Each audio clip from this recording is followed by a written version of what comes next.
السلام عليكم asxaabteeda quruxda badan waa idin salaam meel walba aad joogtiin waqti kasta idin tahay wanaagsan waa anigoo la soo laabtay muuqaal cusub dadka inta badan waxay isku qaldaan shanfaxda ama falaxseedka labadan sidee kaliya waa idin tusay meeshan waxaa ku heystaa shanfax carabigana waxaa la dhahaa xabdurashaad soomaaligana shanfax meeshasna waxaa ku heystaa falaxseed inta badan waa idin tusiye mi isku eko mi islahan laba miro oo kala nooc ah waa shaqo iyo shuqul isku malaha intaas waa isla fahanay meeshan waxaa ku heystaa timir maanta timir jilcana soo helay sida ujeedin timirteena caadiga oo jilaaca soo kadibna miraha dhaxda ugu jira ka bixiya shanfaxdana qaanda yar isku isticmaal wax yar oo shanfax ku sida ujeedin sidaas u sii dhaxda miraha ka bixiya kadib shanfaxdii ama xabdurashaadka saa u taqaanida ku soo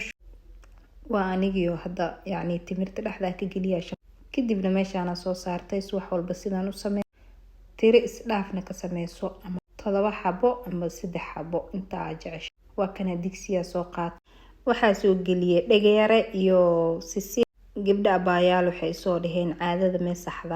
may abaaya faaraas horta waxa lagu talagalay qof caadadeeda ee joogto ee saxan tahay waqti walbana xilliga loogu talagalay ee uu sidoo kale u xaamankeeda ee saxan taas waa taas waxa video soo sameeyay gabdhaha badan oo soo weydiihaya loogu talagalay shanfaxdani shanfaxda faa'iidada idin kaaga sheekay abay u xaanta daciif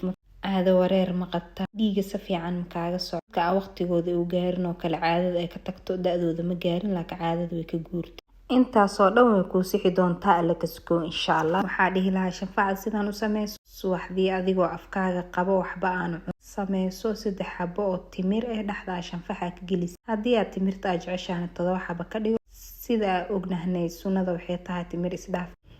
waa kaasa waa anigii soo sameystay kadibna baaquligana ugu soo gudis gabdhaha caadada u joogto waxay sameyn karaan caano iyo filfil fiican caadada ugu imaan xaamankan way kurisaa awlaadada soo daahdan alla kasko way ka saaciid video wada idin soo gaara xaqiisa la sii gabdha